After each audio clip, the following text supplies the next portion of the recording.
আমি তো কোরআন শরীফের আয়াত পড়তেছি এবং শব্দে শব্দে অর্থ করতেছি। আমার উপরে করলা না আল্লাহর উপরে করছো? হ্যাঁ, আল্লাহ পড়তেছে, আল্লাহর পড়াটা আমি পড়ে শুনাইতেছি, অর্থ করতেছি, তুমি সেটতে উঠলা। তো এই চেতাটা কার উপরে? আপনারা বুঝতেছেন না? কার উপরে? তুমি কি দিনের খেদমত করবা? বেশি বুজুর্গি দেখাইতেছ, তুমি কাজ বেশি বুঝে মনে করতেছ। তোমার মতন চেতা আল্লাহ হইলে তোমার চোখও থাকতো না, মুখও থাকতো না, দুনিয়ার মধ্যে কোনো মানুষ থাকতো না।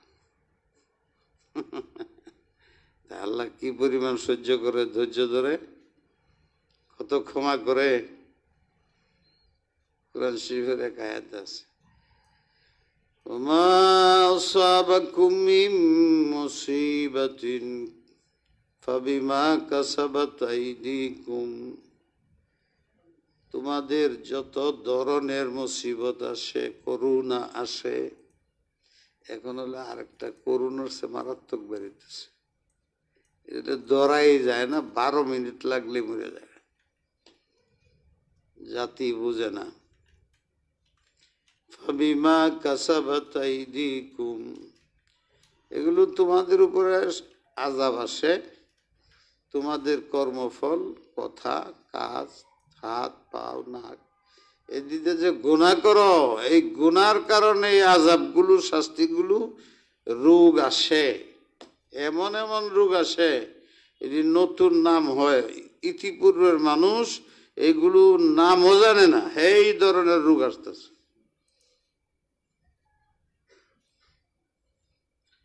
ওয়ায়াফু আন কাসীর, শতের মধ্যে একটা ধরে আল্লাহ আযাব দেয় আর 99টা মাফ করে দেয়।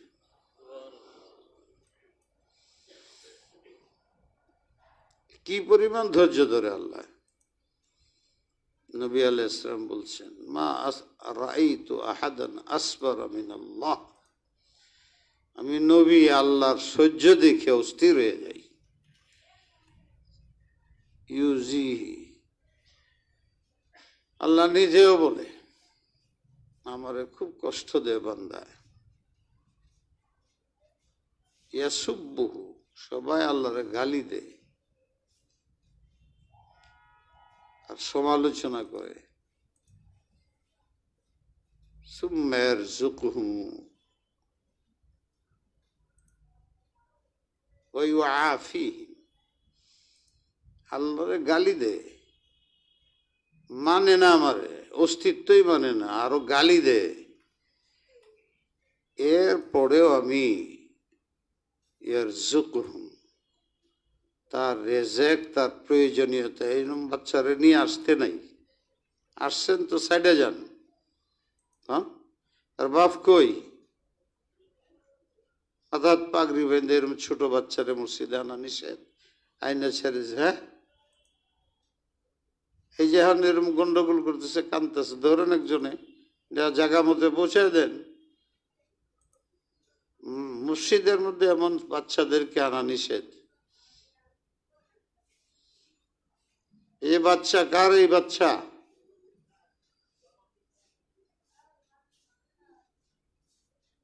কি আশ্চর্য দেখেন।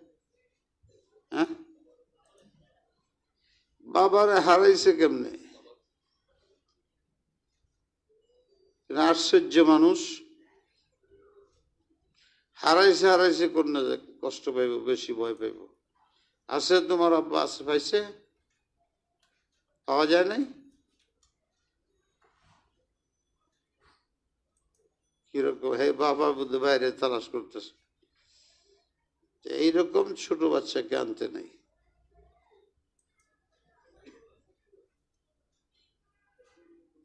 হ্যাঁ, হ্যাঁ, এরকম ছোট বাচ্চা নিয়ে আসেন কেন মসজিদে? এই যে দেখেন, মশলা না জানা, বেশি করে ফেললে ক্ষতি হয়।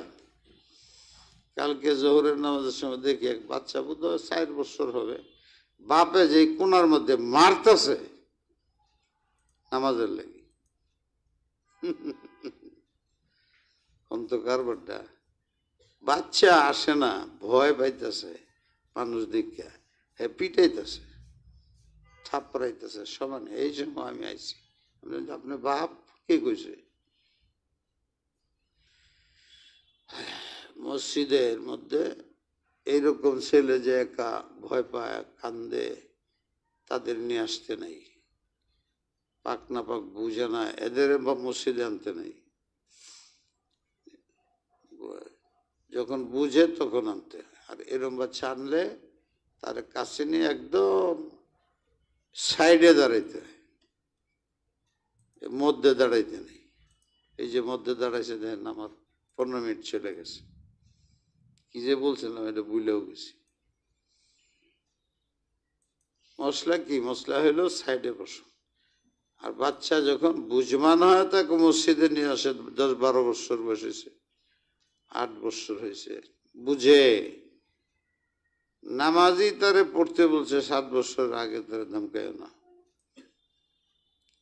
7 বছর হইলে তারে নামাজের কথা বলবা, আর 12 বছর হইলে মসজিদের নামাজিদের সাথে নিয়ে আসবা।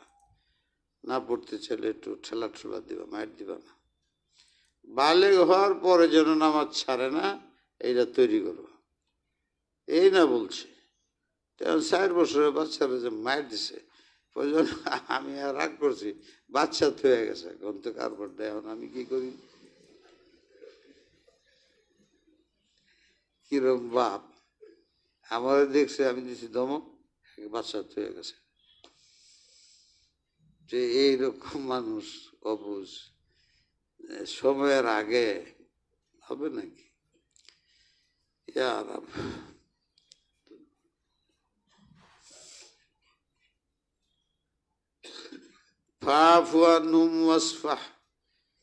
তাহলে তুমি তারে ক্ষমা করে দাও। নবী আলাইহিসসালাম রে বলতেছে, হুজুর কেমন ক্ষমা করতেন রে, আমরা সবাই জানেন। একই কথাই তো বারবার বলবো, এটি শিখলে শুনলে দিলের মধ্যে আশ্রয়। তায়েফের ময়দানে নবী আলাইহিসসালামের শরীরের কোনো জায়গা ছিল না যে কাফেররা পাত্রাঘাত করেনি। শরীর দেখা যায় না, শরীর রক্ত দেখা যায়। পরে হাঁটতে হাঁটতে পড়ে গেছে। এর পিছনে কি রহস্য আল্লাহ জানে। এখান থেকে বোঝা যায় বিপদ শুধু যারা খারাপ মানুষ তাদের উপর আসে না, ভালো মানুষের উপরেও বিপদ আসে। কেউ বিমার, কেউ অসুখ হইলে যে বলবে যে করছে দুষ্টামি, ধরছে আল্লাহ, এরকম কথা বললে পরে আপনারে ধরব। আল্লাহ রসুল তো নিষ্পাপ ছিলেন, তো ওনার এত বিপদ হইল কেন?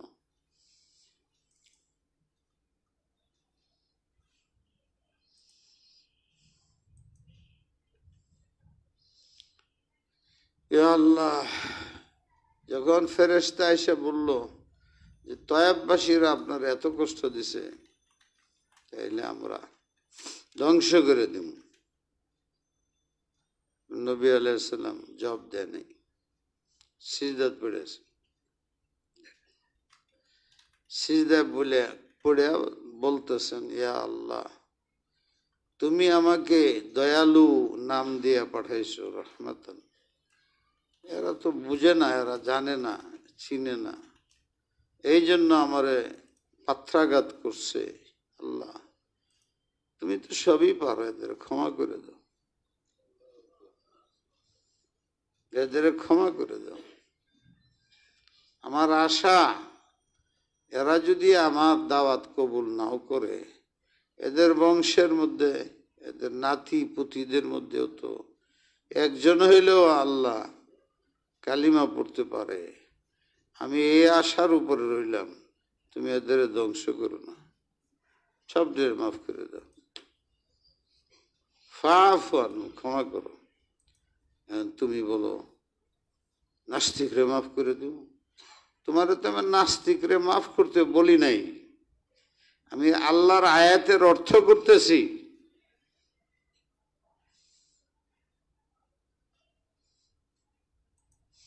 এরকম এক ঘটনা ঘটছিল হযরত ইবনে উমরের সাথে। আবার সব বলন জানা আমরা মশলা জানি না। এই বাংলা বই পড়ে মশলা শিখি কারণে এখন মশলা এভাবে আমভাবে বলাও কঠিন, ভুল বুঝে ফেলা। কোনো মশলা খাস করে যে সমস্ত কঠিন কিমত আছে, এটা মশলা শুনেন, কোনো ভালো আলেমের কাছে যে ভালো করে বুঝে নেবেন, নিজে একটু শুনেই বলা বলি করবেন, না বুঝারও সম্ভাবনা আছে। আমি কি বলতেছি আপনি বুঝতে নাও পারেন, কারণ আমরা তো এটি চর্চা করি না। দ্বীনি এলেমের চর্চা তো আমরা করি না, সারা দিন খালি দুনিয়ার চর্চা করি। দুনিয়া কয়দিন থাকবো এটাও জানা নাই, আজীবন কোথায় থাকবো এই ব্যাপারে কোনো চর্চা আমাদের নাই। মৃত্যুর চর্চা নাই, সাকরাতের চর্চা নাই, হাসরের ময়দান, পুলসিরাত। এমন অবস্থায় যদি বিশ্বাসই হয় না, এরম কাজ করি আমরা। আমাদের কাজের দ্বারা এমন উদাসীনতা প্রকাশ পায় যে আমরা মনে হয় বিশ্বাসই করি না। বিশ্বাস করলে একটা মানুষ টিকতে পারে না, গুনাহ করতে পারে না। এইটাই তো বুঝাইতেছি, যাতে আখিরাতের প্রাধান্য দেন। সকালের নাস্তার ব্যবস্থা করে শুইলেন, কিন্তু রাত্রে মরে গেলে কবরের নাস্তা হইব কোত্থেকে? সকালের নাস্তার আগে রাত্রে মরে যেমন কবরে চলে গেলে নাস্তা লাগবে না? ওইটার ব্যবস্থা চিন্তা আগে করেন, যেটা বাস্তব। সকালে তো মরেও যেতে পারেন, তো ওইটার জন্য এত চেষ্টা, এত পেরেশান। বাজারে দৌড় পেরে কোনো অসুবিধা নেই, সকালের নাস্তা আনছি। সকাল যদি কবরে হয়, তখনকার নাস্তা কই? এই দিকে মন যায় না, কারণ যার চর্চা নাই। আর চর্চা করলেও যারা করে, এদের কথার মধ্যে কঠোরতা থাকে, মন বসে না, পেরেশানি হয়। হযরতে উমর ফারুক একদিন মশলা বলতেছিলেন,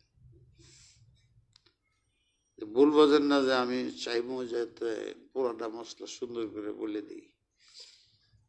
লা তামনাউ আমা আল্লাহি মাসাইয়্যিদ,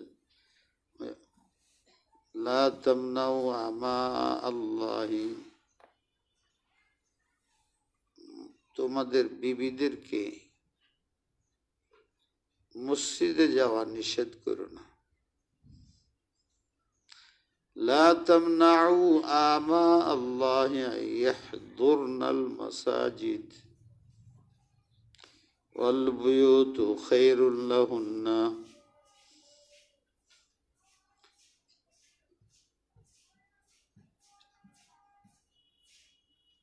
মহিলারা যদি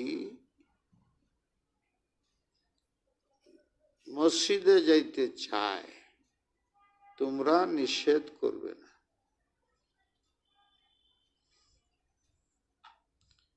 তবে আমি নবী ভালোবাসি, আমার নবীর মন শান্ত পরিতৃপ্ত থাকে যদি মহিলারা মসজিদে না আসে, ঘরে নামাজ পড়ে। আরেক জায়গায় এসে ফি কারে বুয়ুতিহিন্না, নিজের বাড়ির সব জায়গায় না, যে বাড়ির যে ঘরটা সবচেয়ে আড়ালে, যেটার দিকে মানুষ বেশি যাতায়াত করে না, এরকম একটা রুম যেন বাড়িওয়ালারা বাড়িতে বানায়, যাদেরকে আল্লাহ ক্ষমতা দিচ্ছেন বাড়িঘর বানান, অনেক রুম বানান। তো প্রথমেই খেয়াল রেখে মহিলাদের জন্য একটা গোপন রুম বানায় রাখবেন, আমভাবে চোখে না পড়ে, সব এটার মধ্যে না ঢুকে, এইরকম একটা রুম বানায় রাখবেন।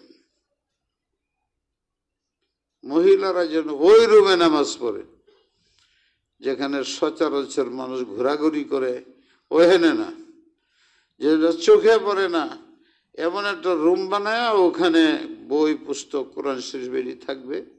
মহিলারা ওখানে নামাজ পড়বে, ওখানে এতেকাফ করবে, ওখানে মসজিদে গেলে যে কাজটি হয় জিকির আজকার এটি এনে বসে করবে। অল বুয়ুতু খায়রুল লাহুন্না ইউসাল্লিনা ফি কারি বুয়ুতিহিন্না, এটা আমার ভালো লাগে।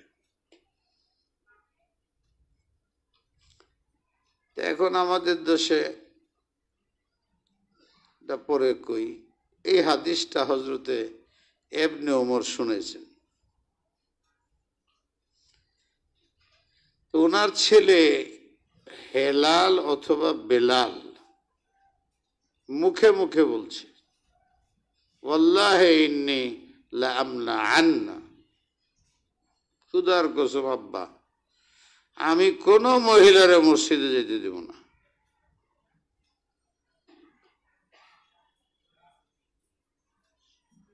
উনি বললেন, তোমার সাথে মৃত্যু পর্যন্ত আর কথা বলবো না।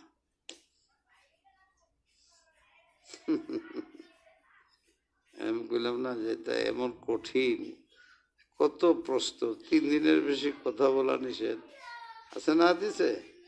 সাহাবি হয়ে আরেক ছেলেরে বলতে তোমার জীবনে কথা কইত, তোমার আর কথা নেই। কি কারণ? কি কারণ যে তুমি এই কথাটা পরে কইতা, একটু দেরিতে বলতা। আমি মাত্র আল্লাহ রসুলের হাদিসটা শুনাইলাম, হাদিসটার ব্যাখ্যাও দেই নেই। আমি শুনাইলাম আল্লাহ রসুলের হাদিস, আর তুমি করলা। এই চ্যালেঞ্জ তো আমার সাথে করো নাই, আমার রসুলের সাথে করছো। উনি বলছেন মসজিদের ভিতরে যাও না, তোমরা ঘরে বসে নামাজ পড়ো। এটা তো আল্লাহ রাসূলে বলছেন, সেটা আমি বলছি, কেন উল্টা চ্যালেঞ্জ করলাম? তোমার সাথে আমি জীবনে কথা বলতে, এটা কয় বুগজ ফিল্লাহ, এটা জায়েজ। আল্লাহর হুকুমের চ্যালেঞ্জ করা, আল্লাহর রাসূলের হুকুমের চ্যালেঞ্জ করা যদি আকীদা হয় তো কাফের হয়ে যাবে। আর যদি অনুতপ্ত হয় যে এরকম চ্যালেঞ্জ ঠিক না করে বলছি, তওবা না করলে ফাসেক থাকে, যার পরে পিছনে নামাজ পড়া মাকরুহ তাহরিমি হয়। হুজুরে বলছে, তুমি চ্যালেঞ্জ করতেছো হুজুরকে?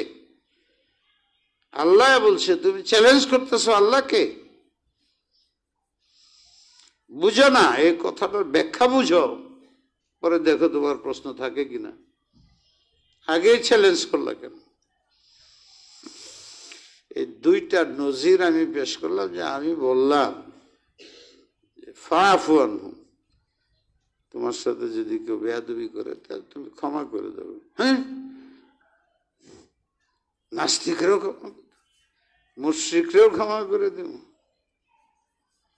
আল্লাহ রসুলের শত্রুরেও ক্ষমা করে দেব। তো ক্ষমা করবা কারে? তোমার বন্ধুরে, বন্ধুরে ক্ষমা করবা? ক্ষমাই তো করতে হয় যে বেয়াদবি করে। ধৈর্য তো ওখানেই ধরতে হয় যেখানে অধৈর্যের কথা বলে। তোমারে তো ক্ষমা করতে বলছে, তুমি ক্ষমা করবা। ক্ষমার গুণ কি তুমি জানো? লক্ষ কোটি ঘটনা আছে ক্ষমার পরে কাজ হয়েছে। ক্ষমা করে দিলাম, হেপায়ে পড়ে গেছে, না আপনি ঠিক।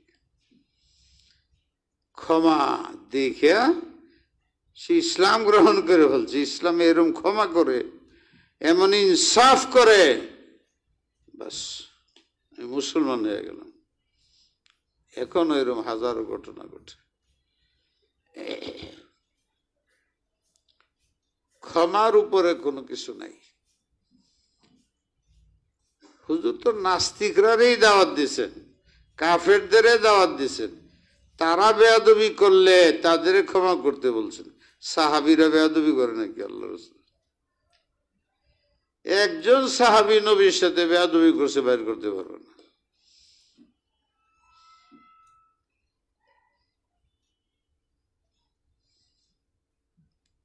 এক দুইটা ঘটনা পাওয়া যায়, যেমন নাকি এক মহিলা, তার স্বামী মারা গেছে কবরের মধ্যে, তো স্বামীর সুখে দৈনিক কবরস্থানে যায়, গেরা কবরের মধ্যে পড়ে কান্দে, স্বামী মারা গেছে। একদিন ওই দিক দিয়ে রসুল পাক সাল্লাল্লাহু আলাইহি ওয়াসাল্লাম যাইতেছিলেন, দেখছে। তখন হইতে পারে পর্দার হুকুম অবতীর্ণ হয় নাই, অথবা ওখানে কবর তো দূরে দিয়ে হুজুর যাইতেছিলেন, দেখলেন যে একটা মহিলা তার স্বামীর কবর উপরে কাঁদতেছে। তখন হুজুর যাইতেছেন, যাইতে যাইতে বলছেন, এই মহিলা, তুমি তোমার স্বামী মারা গেছে এই জন্য কবরের উপরে এইভাবে কাঁদতেছ? আর সাবরু ইনদা সাদমাতিল উলা, কয়দিন কাঁদবা? শেষ পর্যন্ত কান্দন বাদ দিবা, ধৈর্য ধরবা, ওইটার সব হইতো না। প্রথম যখন মারা যায়, যে সদমাটা লাগে, কষ্ট দিলে লাগে, তখন যদি ধৈর্য ধর, এইটারে সবর কয়। কানতে কানতে চোখের পানিও শেষ, 2 দিন 4 দিন 10 দিন 1 মাস পরে তো হাসবা, তখন তো সবর হইব। কয়েকদিন পরে তো সবর হয়ে যাবে, ওই সবরে সব পাওয়া যেত না। প্রথম যখন আঘাত লাগে তখন সবর করলে এই সবরের মেওয়া ফলে। ইন্নাল্লাহা ইউহিব্বুস সাবিরিন, ইন্নাল্লাহা মাআস সাবিরিন, এই যে বরকত, এটা হলো ইনদা সাদমাতিল উলা, প্রথম যখন ব্যথা লাগে তখন সবর করা। তো মেয়ে তো আর দেখে না, এটা কি বুঝেও নেই। যান যান যান, আপনার যদি হইতো তো বুঝতেন। হুজুর এটা শুনে আর কিছু না, গেছে গেছে গার্র বেটি। অনেক মহিলা গার্র হয়, স্বামীও যেরকম হয়, 2 গার্র যদি একসাথে হইয়া যায়, যে শান্তির সংসার হয়। হ্যাঁ, এই বিয়াওয়ালার আয়ু তাড়াতাড়ি ব্যাপারায় দিই, আমার ওয়াজ তো হয়। কই বিয়াওয়ালারা কই, গার্র বউনি। ঠিক থাকো, আমি যখন কই বউ গার্র হয়, দেমাগি, স্বামীও দেমাগি, এদের সংসার বড় শান্তির, দেখকে বেয়া করে। আমি যখন এই মাছ শুরু করলাম, একটা কমিটি আছেন, তা আমার বিরুদ্ধে একটা অভিযোগ। কি শুনলাম যে আপনি শুধু এরকম উস্তাদ রে উস্তাদ বানান যারা নাকি আপনার মাইনে চলে, এই অভিযোগ। আমি বললাম যে চেয়ারম্যান সাহেব, কমিটির চেয়ারম্যান সাহেব, আমি তো এটা জানতাম না, আমি তো জানতাম না এটা। আমি তো আপনার বাসার চাকরানি, এই চিন্তা করে আমি এটা করি। এটা ঠিকই বলছেন, যারা আমার মানে ওরে মুদারেজ বানায়, যারা মানে না এরা রাখে না। আর এটা আমি আপনারতে শিখছি, আপনার বাসায় যে চাকরানি আছে, যেহেতু আপনারা মানে এই জন্য রাখছেন। এটা যদি প্রতিদিন ঘাড়রামি করতো আপনার সাথে, আপনি রাখতেন? আজকে কমিটিতে সিদ্ধান্ত করেন, মাহমুদ সাহেব শিক্ষক ওদের রাখবেন যে ঘাড়রা হয়, আপনার কথা রাখে না। পরে আমি আর হেরা মায়ের করবো, প্রত্যেক দিন শিক্ষকে মায়ের করবো, আর আপনার এসে মিটাং বইয়ে চা খাইবেন মাদ্রাসার পয়সা দেয়া। এই যে ইস্তেফা, এই মাদ্রাসার মুহতামিম আমি করবো না। সাতর মাদ্রাসা, যে মাদ্রাসার কমিটির সভাপতি এমন উস্তাদ আনবেন যেটা আপনার মায়ের করে, এটা বুধায়, এটা এসে কারো বুক আরো আছে দুনিয়াত। করার চাকরানি নিলেও তো দেখে নিতে হয়, এটা গাররানি।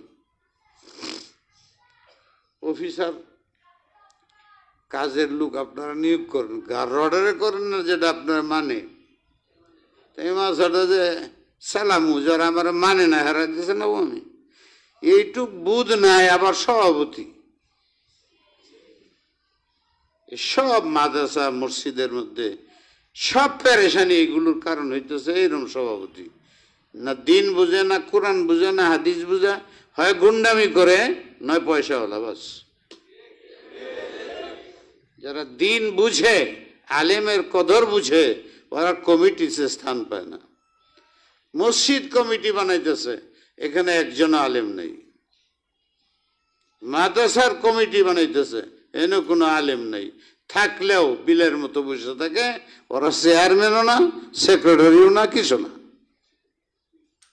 এই জন্য সব ধ্বংস হইতেছে। যে কাজ যে বুঝে সে সেই কাজ করবে, তাইলেই তো হয়ে যায়। মিল মহব্বত হইলেই হয়ে যায়, ঐক্য হইলেই হয়ে যায়। কে কাজটা ভালো বুঝে তারে দায়িত্ব দাও। মসজিদের কাজ কেটা ভালো বুঝবে, তুমি না আলেম? মাদ্রাসার কাজ কে বুঝবে, তুমি না আলেম? তো হ্যাঁ, তুমি যে গুতাগুতি করো কে লাগে? ইমামের লোকে মিলল না, বাদ। মুয়াজ্জিনের লোক কথা মিলল না, এটা বাদ। তুমি আজান দাও, ওইটা তো পারি না। একবার এই এলাকাতে আমার আয়া একবার মুয়াজ্জিন দেন, খালি কি সে অসুবিধা, কোনো ঠিক মতো আজান দেয় না, খুব খারাপ মন। এলাকা তো কি করি, ঠিক আছে দিবনে। পরে একজন মুয়াজ্জিন, 3 জন বদলেছে। যারেই দেই কয়দিন পরে 3 দিন বদলায়। পরে তৃতীয়বার জন আমার কাছে, আমি বললাম যে আপনি কিরম মুয়াজ্জিন চান, লাল চেহারা কালা না ইথা না কিতে? কলে হুজুর এমনিও নামাজের বিভিন্ন সময় টাইমের আজান ঠিক মতো দেয় না, ফজরের সময় তো মাঝে মাঝে ঘুমায় দেয়, আজানই দেয় না। মসজিদে গিয়ে মানুষে কত তাড়াতাড়ি 5 মিনিট আগে আজান দেন, এত বেশি গাফলতি করে। আমি যখন 3 জনরে পাঠাইলাম, 3 জনের উপরে আপনার আপত্তি হন, 4 নম্বর তো তালাশ করে পাইতেছি না আমি। তবে আপনি আসলে কি মুয়াজ্জিন বদলানি চান, না ঠিক মতো আজান দেখ সেটা চান? হুজুর ঠিক মতো আজান দিলে হইল, সেটা বলেন। মুয়াজ্জিনের দুষ্টুস না কইয়া, আমার কাছে একটা পলিসি আছে, এটা যদি করেন তে মুয়াজ্জিন টাইম টু টাইম আজান দিবে। হুজুর এটা হইলে ঠিক আছে, পরে আবার বদলাইবেন না তো? না, আপনারা মুসল্লি 20-30 জন আছেন না? না, আমরা তো 300 মুসল্লি, 200-300, আমরা 300 লাগতো না, এই 300-তে 30 জন হইলি। হ্যাঁ, চিন্তা করো, হুজুর আবার কি জানি কয়। আমার মাদ্রাসার ছাত্র আছে না, আমি পড়াই বলা, আমি কই ঠিক রাও করে না, বেঠিক রাও করে না। এমন দুষ্ট আমার কেরে, হেরা জানে যদি আমরা কই ঠিক, তো হুজুরে কইব বেঠিক, আর আমরা যদি কই বেঠিক, তো হুজুরে কইব ঠিক। এমন আমরা পেরেশান করবো, এলে এরা চুপ করে বসে থাকে। এটা একটা ভালো আদর্শ, যে পারবো না যন্ত্র চুপ করে বইতে। হে পারে না, খালি আলিফ বা তা সা পড়লেই মাদ্রাসা ছাড়াই ব্যারিস্টার হওয়া যায়। কারণটা এই ফাঁসে বেহুদা একটা কথা না কইলে আমার মুখ দিয়ে বেরিতে, চুপ থাকলেই তার জন্য ভালো ছিল। আর চুপ না থাকার কারণে সারা দেশে হাসাহাসি হইতেছে, তার ছোট বাচ্চারা হাসতেছে। না, আমারও মনে আছে মাঝে মাঝে ABCD, আপনারা সব সাক্ষী থাকেন, আমি ব্যারিস্টার, কিন্তু আগে পারি না। হ্যাঁ, এই যে মজাকের কথাটি যে হইতেছে, ফাইজলামির কথা জানো না, যেটা হাদিসে আসছে, ভাই এই মশলা কি জানি না, তাহলে বড় আলেম সে জানে না, যেটা জানে না বলে, যেটা জানে সেটা বলে। হ্যাঁ, না জানিয়া মাথাব্বরি করে না। নবী আলাইহিস সালামে অনেক মশলার মধ্যে সাহাবীরা জিজ্ঞেসেন, হুজুর বলছেন আমি জানি না। পরে ওহী আসছে, ডেকে এনে বলছেন ওহী আমারে বলে গেছে এই মশলা। বড় বড় ইমামরা শতবার বলছেন এই মশলা জানি না, এই মশলা জানি না। তুমি যে মশলা জানো না ওইটা বলতে যায় ফালতু হও কেন? আল্লাহ আমাদের হেফাজত করুন।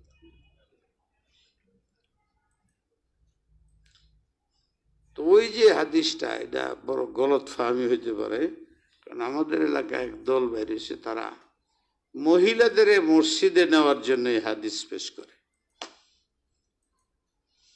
যে হুজুরে বলছে লা তামনাউ আমা আল্লাহ ইয়াহদুরনাল মাসাজিদ, মহিলারা মসজিদে আসতে চায় তোমরা নিষেধ করো না। এই হাদিস পেশ করে বাংলাদেশে এমন বিপদ হয়েছে, মসজিদ বানানোর আগে মহিলাদের জন্য নামাজের ব্যবস্থা আগে চিন্তা করে, একেবারে টাকচার বানায় মসজিদের, ওই মহিলার জন্য সবচেয়ে সুন্দর জায়গাটা ঠিক করে এনে বসায়, এক পুরুষ তারা সামনে দেয়া এনে যাইব, দেখে দেখে যাইব, শরীরের মধ্যে তেজ হইব। সব মসজিদে দেখা যায় সাইড বদ্ধ করে এনে মসজিদের মধ্যে মহিলাদের লাইন করতেছে। এই যে লামজহাবির দল আছে, এরাই সর্বনাশটা করতেছে, আর এই হাদিস পেশ করতেছে। এই হাদিসের অর্থ এটা নয়। একটা জিনিস চিন্তা করেন, আপনি যে বাসাতে মসজিদে নামাজ পড়তে আইছেন, এটা অনুমতি কারো কাছ থেকে? কিন্তু মহিলার সম্বন্ধে হুজুর বলতেছেন, হে স্বামীরা, হে বাপ, তোমাদের অনুমতি ছাড়া যেন কেউ মসজিদে না যায়, আর যদি অনুমতি চায় তো বাধা দিও না। এই দেন পার্থক্য। পুরুষ মসজিদে জুমা পড়তে আসতেছে, নামাজ পড়তে আসতেছে, অনুমতি নেওয়ার দরকার নেই।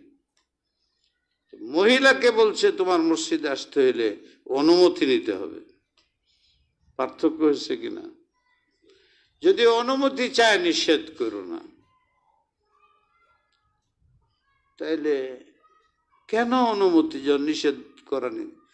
অনুমতি চাওয়া বাধ্যতা এই জন্য করছি, যেন বাপের কাছে অনুমতি চাবে তো বাপ তাকে নিয়ে মসজিদে আসবে, অথবা ভাইকে দেয়া পাঠাবে, অথবা কোনো মুহরিম তার দেখাশোনা করবে রাস্তায় পথে। এই জন্য অনুমতি নিতে গেছে। বাপে কি তার মেয়ের এইভাবে ছেড়ে দিবে? ভাই বোনে এইভাবে ছেড়ে দিবে?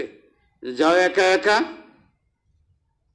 কাপড় খোলা, বুরকা ছাড়া, রাস্তার মধ্যে খারাপ পোলাপানে দেখলে উঠায় নিয়ে চলে যাবে? তার নিরাপত্তার ব্যবস্থা জরুরি। সে যদি মসজিদে আসতে চায় তার বিশেষ নিরাপত্তা করতে হবে, এই জন্য অনুমতি নিতে হবে। এই হাদিসের অর্থ। এমনি তো কইলে কেন মহিলারে যে তুমি যে অনুমতি লও? পুরুষে তো অনুমতির কথা কয় না, মহিলারে কেন কয়? যে মহিলার নিরাপত্তার ব্যবস্থা আছে, তাই মা বাপরে বললে, অনুমতি চাইলে, স্বামীরে চাইলে হয় নিজে আসবে, না ব্যবস্থা করবে আসা যাওয়ার। এইটা আলে হাদিসরা বলে না। 2 নম্বর, নবী আলাইহিসসালামের পিছে নামাজ পড়া আর আমার পিছে নামাজ পড়া বরাবর হইল? আপনারা কি বুঝাবো? যুদ্ধের ময়দানের মধ্যে ফৌজ যুদ্ধ হইতেছে, সাহাবীরা মানে না, সবাই হুজুরের পিছে নামাজ পড়াচ্ছে। কেডা না যাইব? আল্লাহ রসুল যেখানে নামাজ পড়াইব, এই আর কেউ এরকম মানুষ জানলে হেন যাইব না?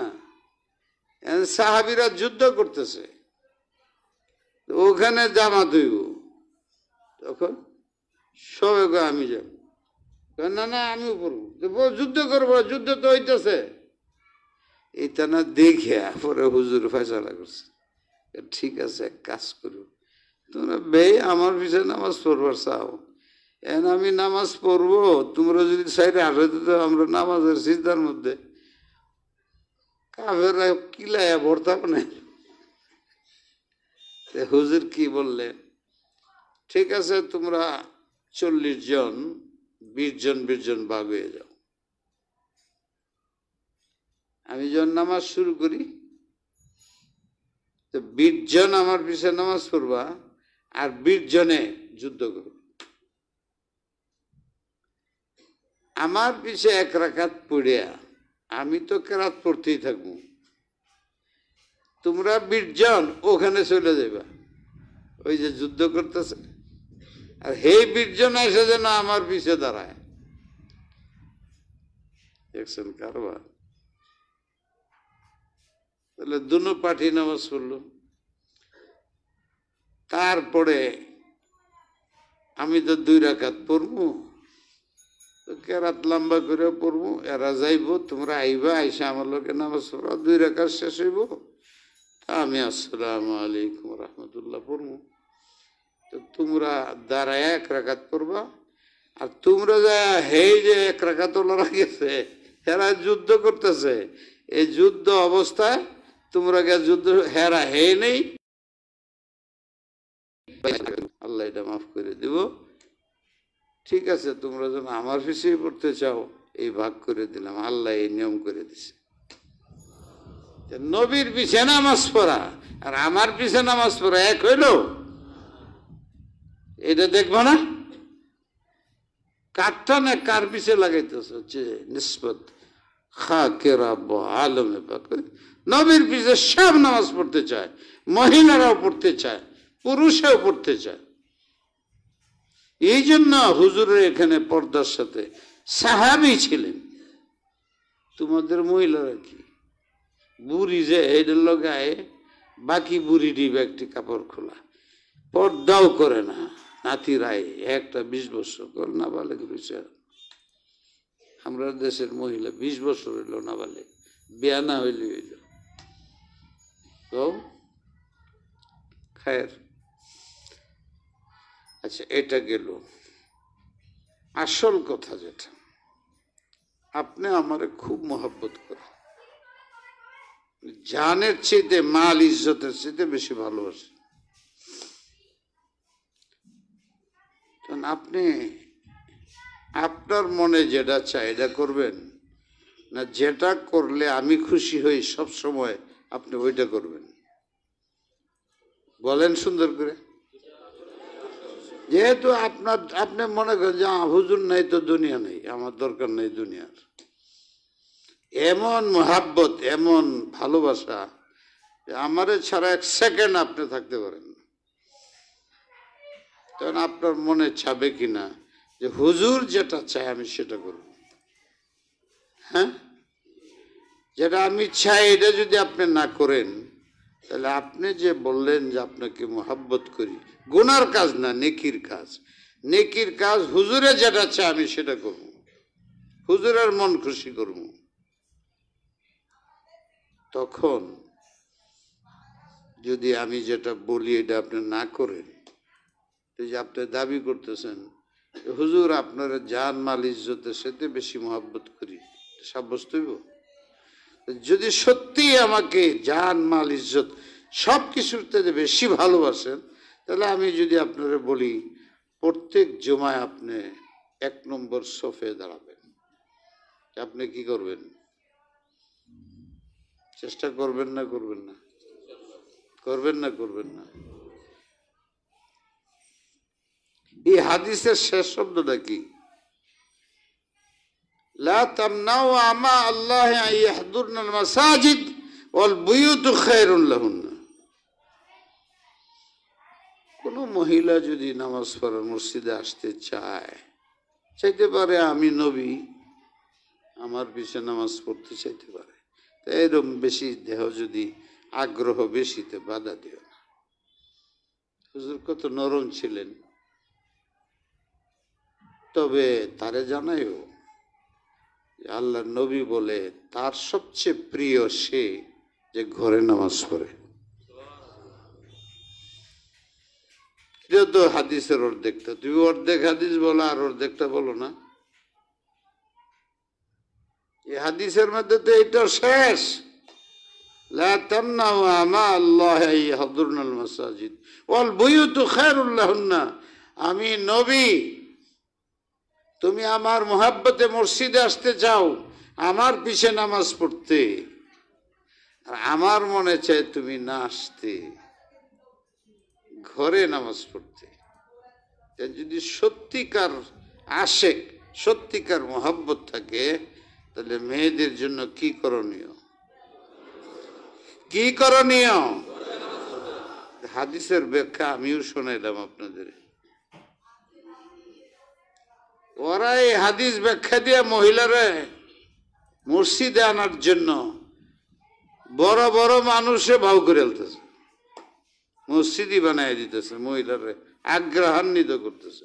আর হুজুরের কথা বোঝা যায় মহিলারা এটা কোনো মহব্বত না, আমার মহব্বতে মসজিদে আইসো না, ঘরে বসে নামাজ পড়ো। তাহলে হাদিসের মূল বেরিয়ে গেল দুইটা, একটা হলো মহিলার চাহিদা, একটা হলো নবীর চাহিদা। মহিলার চাহিদা মসজিদে যাই, নবীর চাহিদা মসজিদে না যাই। আপনার আকলে কুন্ডা কয়, কুন্ডা মানা। তাহলে মসজিদের মধ্যে মহিলা কেন, এবং মসজিদের জন্য মহিলাদের আলাদা জায়গা বানায়া তাদের দেওয়া দেওয়া, এটা ঠিক? এই ভাবে হাদিস বুঝতে হইলে আলেমের কাছে যেতে। এই যে আপনারা এখানে আসছেন, শুনছেন ব্যাখ্যা, অর্ধেক হাদিস শোনায় আর অর্ধেকটা বাদ দেয়। হাদিসের মানসা কি এটা বুঝে না। হুজুরের কি মর্যাদা, তার পাশে নামাজ পড়া। হুজুর বলেন যার কবরের জানাজার নামাজ পড়াই আমি, ওর কবর নূরান্বিত হয়ে যায়। তো হের আর আমি নামাজ পড়ে ঘুষ খাই, হের কবর জাহান্নামী হয়ে যাবে, সমান হইল নাকি? তাই নবীর উপরে কিয়াস করা, অনুমান করা, সব মশলার ভিতরে অজ্ঞতা, মূর্খতা বোঝায়। দয়া করেন, মায়া করেন, মোহাব্বত করেন, সন্তানদেরকে দ্বীন শিক্ষা দেন। নিজের সন্তান জানাজা পড়াইতে পারে, আদব বলা হয়, এইরকম সন্তান বানান। আপনি থাকবেন না, থাকবে বাজাহে যেমন নিয়ম, আপনার সন্তান থাকবে। মরেও যেতে পারে, আপনার আগে মৃত্যুবরণ করতে পারে, কিন্তু স্বাভাবিক নিয়ম, বাবা আগে চলে যায়, বাবার আগে দাদা চলে যায়, বড় ভাই আগে যায়, ছোট ভাই পড়ে যায়, এইটি তো নিয়ম। আপনি আগে চলে যাবেন আপনার সন্তানের, এইটাই স্বাভাবিক। আপনার সন্তানটারে এমনভাবে তৈরি করে থয়ে যান যেন সে আপনার জন্য কবরে খাদ্য পাঠাইতে পারে, কবরের পুঁজি পাঠাইতে পারে। সে যত নামাজ পড়বে, এই সব নামাজ আগে সব আপনার নামে লেখা হবে। হাফেজ ছেলে কোরআন হেফজ করবে, পুরা কোরআন পড়বে, যে সব হবে আগে আপনার নামে লেখা হবে, পরে ছেলের নামে আসবে। যত নেক কাজ করবে, ওয়ালাদুন সালিহুন ইয়াদউ লাহু, দোয়া করবে, যত ইবাদত করবে, প্রথম আপনি বাবা মার নামে সব হবে। জাহান্নামে ছিলেন, ছেলের আমলের কারণে মুক্তি পেয়ে যাবেন, দারাজাত বুলন্দ হবে। তাই নিজের সন্তানদের প্রতি খেয়াল রাখা, দ্বীনি মাসাইল খুব ভালোভাবে জানা। 40 বছর মানে সারা জীবনের ইবাদতের স্মৃতি। এটার একটা ঘটনা ছোট্ট। এই ঘটনাটা হইল হযরত থানবী রহমতুল্লাহ আলাইহি। উনি যে আমি বয়ান করতেছি, এরকম বয়ান করতেছে, বয়ান করার সময় উনি বললেন যে দেখো, এই যে সফরের মধ্যে কসর করো তোমরা, এর নফলের মধ্যে কসর নাই, সুন্নতের মধ্যে কসর নাই, বেতরের মধ্যে কসর নাই, মাগরিবের নামাজে কসর নাই। কথা বুঝেন নাই? কসর তো বুঝেন। মাগরিবে কেমনে কসর করবে? 1.5 রাকাত পড়ন লাগে, 1.5 রাকাত তো নামাজ নাই। ভেতরে কেমনে কসর করব?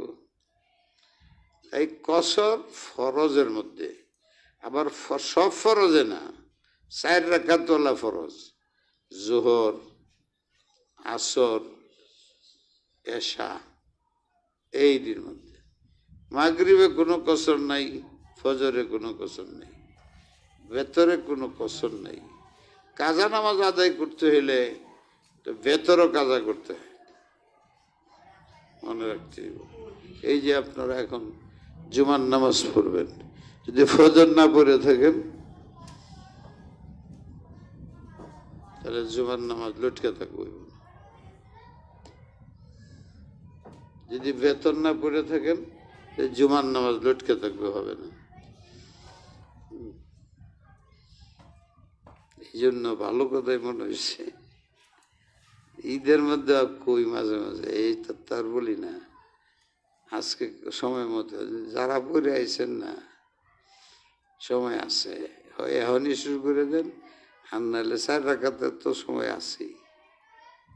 4 রাকাতের বলে আগে হেডা পড়েন, 4 রাত গেলে গেল গা, সুন্নত গেল গা, পরে দিয়ে পড়ে নেবেন। কিন্তু সাবধান, ফজর পড়েন নাই, ভেতর পড়েন নাই, জুমার নামাজ পড়বেন, লটকা থাকবো। লটকা যে কি কষ্ট হবে, লটকা থাকলে নিজ মুখ থাকলে রক্ত বেরিয়ে যায়।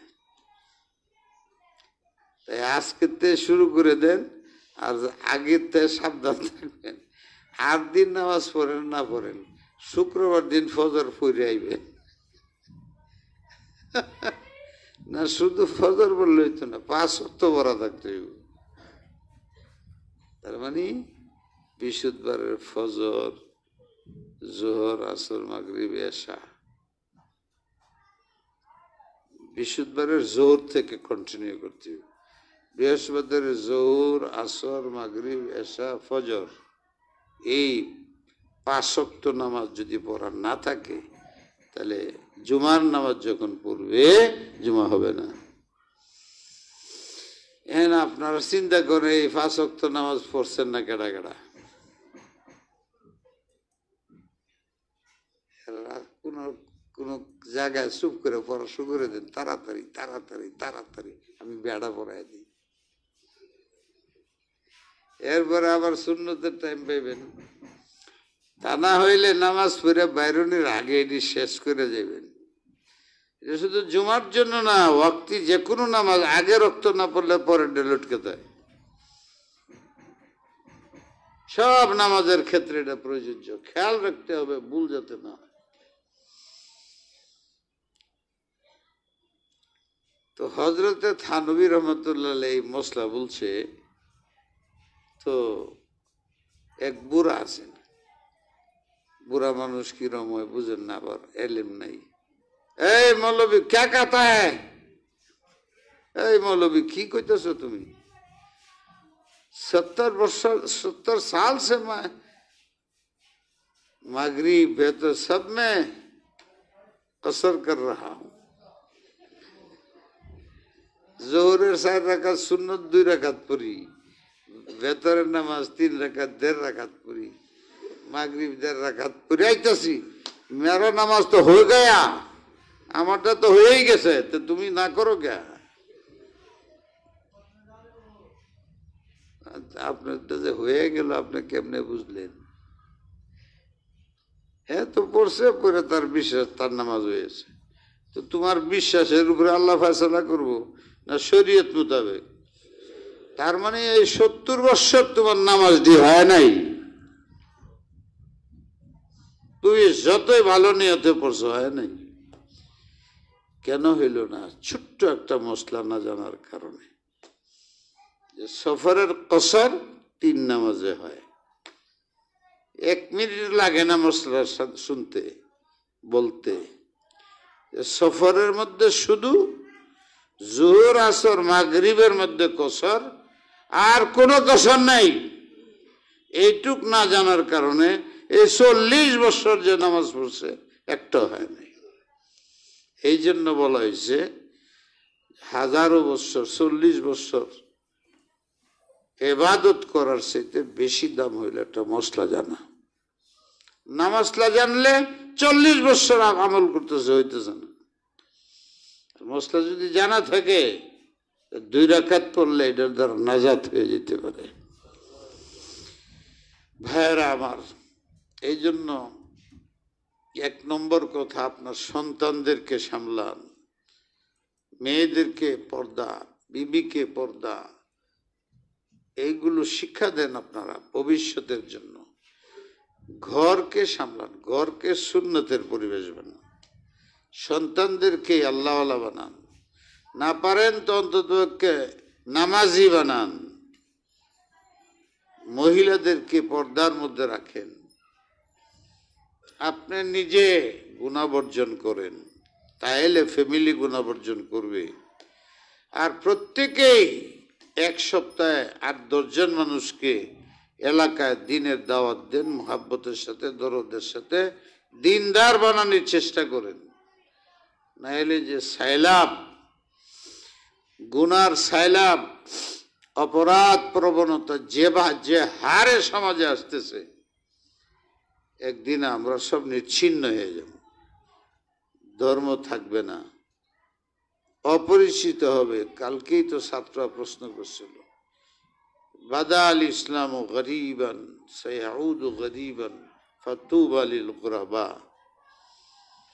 ইসলাম দুনিয়াতে আসছে, কেউ চিনত না, কিন্তু নবী আলাইহিস সালাতু ওয়াস সালাম, সাহাবায়ে কেরামের নিরলস মেহনত, ইখলাস, দরদের কারণে আজকে পৃথিবীতে 200 কোটি মুসলমান।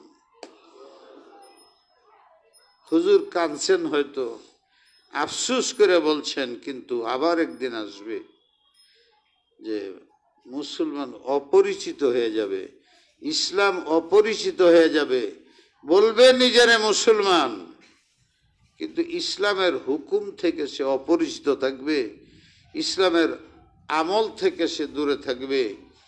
তার আমল, আখলাক, তাহজিব, তামাদ্দুন, সংস্কৃতি, চরিত্র সব হয়ে যাবে ইহুদি, খ্রিস্টান, হিন্দু, অমুসলিমদের চরিত্র ছায়া যাবে। নাম মুসলিম, কাম সব অমুসলিম হয়ে যাবে। ইসলামের আমলগুলো অপরিচিত হয়ে যাবে মুসলমানের কাছে। কালকে মজলিসের মধ্যে বলছিলাম যে ওই রকম একটা আমল অপরিচিত হয়ে গেছে, মানুষ আলেমরাও হয়ে গেছে, ছাত্ররাও হয়ে গেছে, আমিও হয়ে গেছি। আসরের আগে যে 4 রাকাত নামাজ পড়তে হয়, আমি মাঝে মাঝে দেখি কিছু মূর্খ আলেম না, এই ধরনের অনেক দেখি, তারা পড়ে মনে হয়, দেখি যে তারা নামাজ পড়তেছে আসরের আগে। তিনি কারা? সায়া দেখি যারা আলেম না, হয়তো আল্লাহ নবী এই সুন্নতটা তারা 1-2 জন, 2-4 জনে পড়ে, কিন্তু ছাত্র আলেমদেরকে খুব কম দেখি যে আসরের আগে 4 রাকাত সুন্নত পড়েই না। অনেক মানুষ তো ফরজ পড়ে সুন্নত না পড়ে মুআক্কাদা ছাইরেও চলে যায়, ওই তো হাদিসে নাই, নামতে থাকে জুতাটি এইভাবে মিলে আমার একটা ঠাস করে ওঠে, টুপিটা খুলতে থাকে, এইলো হ্যাঁ আবার কইতেছে সুন্নত মুন্নত নাই, ফুতো দিয়ে দিছে। আচ্ছা, এটা তো গেলই। আরেক সুন্নত, যে আসর নামাজের সুন্নতের ফজিলত তো আজকে পারলাম না, ওই দিন অনেক কইছি, গতকালকে শামসুদ্দিন আলতামাসের ঘটনা শুনেছি। সে ওসিয়ত করছিল 4টা, তার একটা ছিল যে আমার জানাজা খাজা কুতবুদ্দিন কাকি রহমতুল্লাহ আলাই তিনি বলছিলেন, বহুত বড় আল্লাহওয়ালা, আমার জানাজা পড়াইবে কে? যে কোনোদিন হারাম খায় নাই, যে কোনোদিন কোনো মেয়ে লোকের উত্তেজনা, চেতনা, যৌনতা তার মনে কোনো মহিলা দেখে হয় নাই, কোনোদিন তাহাজ্জুদ ছাড়ে নাই, কোনোদিন জীবনে আসরের 4 রাকাত সুন্নত আগের ছাড়ে নাই, এরম যে হবে, হ্যাঁ আমার জানাজা পড়াইব। ফজরের পরে তেলান শুরু হয়েছে, আসর পর্যন্ত একজন আয় না। হাজার হাজার পীর, আলেম, শেখুল হাদিস, আল্লামা, একজন নেই। পরে এই ওসিয়ত পালন করা যাইতেছে না, লোক পাওয়া যাইতেছে না। পরে সিদ্ধান্ত হয়েছে আসরের মুকরু টাইমে হয়েছে, জানাজা পড়ায় ফেলা, ওসিয়ত জরুরি না। তখন খাদেম বেরিয়েছে, না অসম্ভব, আমার শেখ ফালতু ছিল না, তার মুরিদদের মধ্যে এমন লোক না থাকলে উনি এরকম ওসিয়ত করতেন না। এই দিকে কয়ে খাদেম সব করে না আছে, এই লক্ষ লক্ষ মানুষের মধ্যে, আলেমদের মধ্যে অবশ্যই একজন আছে, নাহলে আমার শেখ এরকম ওসিয়ত করতে পারে না। দিলওয়ালা শেখ, বাইর হওয়া, নাহলে জানাজা হবে না, এরকম খাদেম হওয়া দরকার। পরে যখন এই অবস্থা আছে, পরে একজন বেরিয়েছে একদম সামনে, এই সকাল থেকে জানাজার সামনে দাঁড়ায় আছে, কিন্তু কয় না যে আমি হ্যান বাইরেছি, নাহলে হয় না জানাজা, মুকরু হয়ে যেতেছে। পরে বাইরেছে, বাইরে এই কাপড় খুলো, মুখটা খুলো দেখি। মুখ খুলছে, কইতেছে आपको क्या फायदा हुआ, मेरे राज को आपने क्यों फाश किया? আমার মধ্যে এই 4 গুণ আছে, এটা শুধু আপনি জানেন, আমার আল্লাহ জানে। এটা আপনি মরণের সময় সবার সামনে ফাঁস করে দিলেন করে, এত সবাই জানে বলবে আমি সেই ব্যক্তি। এই কইয়া পরে সফে সিদ্দিকী যে কাতার সোজা করে তারপরে জানাজা পড়াই দিচ্ছে। এই লোকটা কে? দিল্লির বাদশাহ শামসুদ্দিন আলতামাস। তো শামসুদ্দিন আলতামাস সারা ইন্ডিয়ার বাদশাহ হইয়া এই কাজটি করতে পারে, আসরের নামাজের 4 রাকাত নামাজ সে দায়মান পড়তে পারে। আমরা কিরকম আলেম হইলাম, কিরম শেখুল হাদিস, কেমন মুহাদ্দিস, কেমন ছাত্র, কেমন হাদিস পড়ি পড়াই। পাবলিকরে কিছু তো দেখা যায়, আমরা আলেমরা কেন এই নামাজের এহতেমাম করি না? সুন্নতে মায়াতা হয়ে গেছে। মাইয়িত সুন্নতকে জিন্দা করলে 100 শহীদের সওয়াব পাওয়া যায়। তাই আজকের মজলিসে আমি সব উলামাদের, ছাত্রদের সবার কাছে অনুরোধ জানাই, এটা সুন্নত, খুব দামি সুন্নত। খাজা কুতুবউদ্দিন কাকি রহমতুল্লাহ আলাই তার জানাজা পড়ানোর জন্য শর্ত করছেন। এতটি মানুষের মধ্যে মাত্র একজন বেরিয়েছে, যদি না বেরোইতো তাহলে আল্লাহর জমিনে ওই সময় একজনে আসরের সুন্নত পরে বেরোইতো না। হাসরের ময়দানে আলেমরা যদি জিগায় আল্লাহ রসুলে যে আসরের আগে 4 রাকাত সুন্নত পড়বার কইছিলাম, তোমরা কয়জনে পড়ছো? এই নবীরে মুখ দেখামো কেমনে? তৈরি হন, এগুলো আখেরাতের গেজা পুঁজি। নিজেও আমল করেন। যুবক ভাইয়েরা, যুবক ভাইয়েরা, যুবক ভাইয়েরা, আমরা তো মরেই যাবো, থাকবা তোমরা। আব্বা মরে যাব, থাকবা তোমরা। ভালো হয়ে যাও, ভালো হয়ে যাও। খারাপ ইত্যে সরে আসো, দিনের কাজ করো, কাঁধ মিলায় মিলায় এলাকার মানুষের দিন শিখাও। আল্লাহুম্মা সাল্লি ওয়া সাল্লিম ওয়া বারিক আলা সাইয়্যিদিনা মুহাম্মদ ওয়া আলা আলিহি ওয়া সাহবিহি। এই বিয়া পড়ে, নামাজের পরে। আর ওই আমি কইলাম যে অন্য জায়গা নাই, যে মসজিদটা ওখানে হইতো, এইখানেই হইব 10-15 মিনিট। ঠিক আছে, আজান দাও।